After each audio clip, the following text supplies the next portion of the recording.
History is usually written by the winners. It is written in bold headlines, screaming fans, and gold records. We remember the legends as statues, frozen in their moments of triumph. But real history, the true story, that is usually whispered in the dark corners where the cameras weren't looking. Take a close look at the image on your screen. Really look at it. This isn't a publicity stunt. This isn't a staged photo for a magazine cover. This is a fracture in time, a moment where the mask dropped. On the right, you have Elvis Presley, the king, the man who could command the world with a single curl of his lip. But here, he looks small. He looks shocked. He looks like a child caught doing something wrong. And on the left, Johnny Cash, the man in black. He is leaning forward, invading the king's space, pointing a finger that looks more like a loaded gun than a hand. For decades, we were told the $1 Million Quartet was a brotherhood. We were told it was all harmony inside Sun Studio. But what if I told you that on one sweltering afternoon in Memphis, the music stopped? What if I told you that the tension between these two giants reached a breaking point that nearly tore the walls down? By the end of this video, you will understand exactly what triggered this explosive moment. But to understand the explosion, we first have to understand the fuse. Let's go back. Memphis, Tennessee, the mid-1950s, 706 Union Avenue, Sun Studio. It looks legendary now, but back then it was a sweatbox. It was a tiny converted radiator shop that smelled of stale cigarettes, cheap whiskey, and desperation. There was no air conditioning that worked properly. In the Memphis summer, the heat was so intense it could melt the pomade right out of your hair. The walls were covered in asbestos tiles, trapping not just the sound, but the heat and the ego. Sam Phillips, the owner, was a genius, but he was also a manipulator. He knew that comfort was the enemy of art. He didn't want his artists comfortable. He wanted them hungry. He wanted them on the edge. He threw these young men, truck drivers, sharecroppers' sons, into this pressure cooker and waited to see who would survive. In this shark tank, there were two alpha males, Elvis and Johnny. They were forced to share the same air, the same microphone, the same dream, but they were looking at the world through very different eyes. Let's dissect the man in the chair first.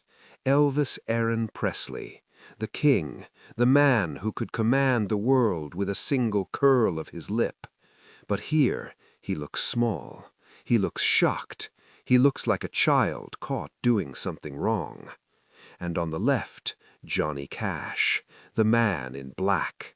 He didn't care about the show. He didn't care about the pink suits or the screaming girls. He came from the harsh cotton fields of Arkansas. He had buried his brother Jack when they were just kids, a trauma that haunted him every single day. Cash wore black not to look cool, but because, as he said, he was in mourning for the broken parts of the world, for the prisoners, the poor, the hopeless.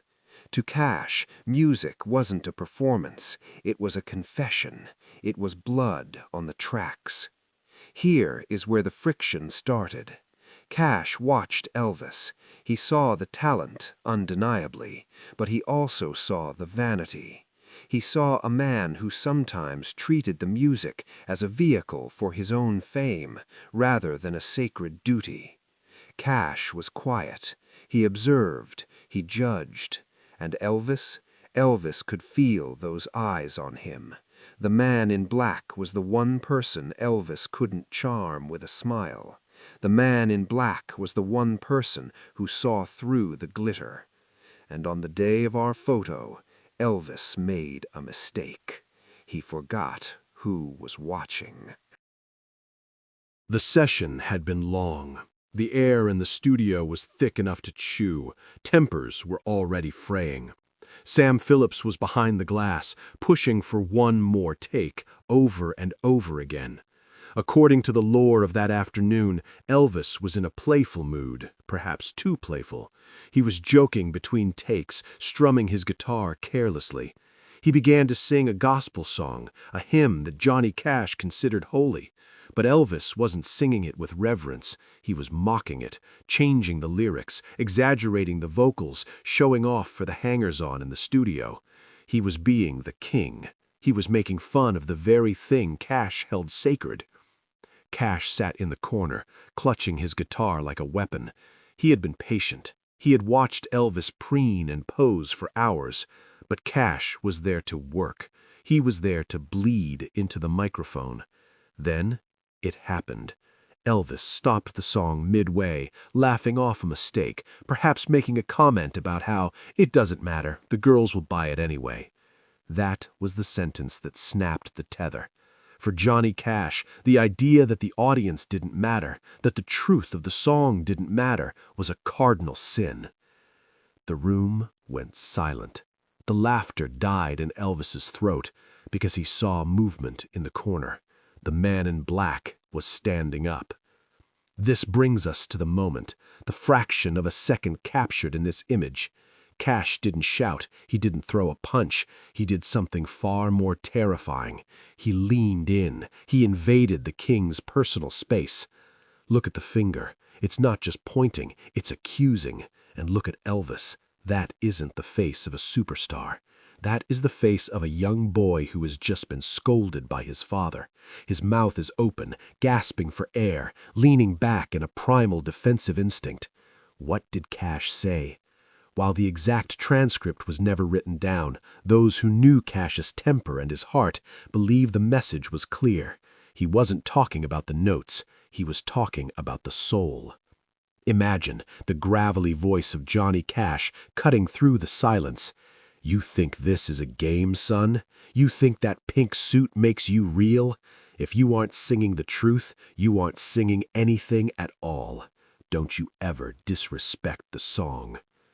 It was a reality check, a splash of ice-cold water on the fever dream of Elvis's fame. In that moment, Cash stripped away the fame, the money, and the entourage, and forced Elvis to look at himself in the mirror. The tension hung in the air for what felt like hours. Sam Phillips, sensing the danger, likely called for a break. But here's the twist. They didn't fight. Elvis didn't storm out. That moment of confrontation didn't destroy their relationship. It forged it. Elvis needed someone to tell him no. He was surrounded by yes men. He needed someone who wasn't on his payroll to tell him the truth. Cash gave him that gift. From that day on, there was a different kind of respect between them. A wary respect, perhaps, but real. They went on to become the two pillars of American music. One died young, crushed by the weight of his own crown. The other lived to be an old man, carrying his scars until the end. But looking back at this image, we see the rawest truth of rock and roll. It wasn't about the money. It was about two men fighting for the soul of the music in a tiny, hot room in Memphis.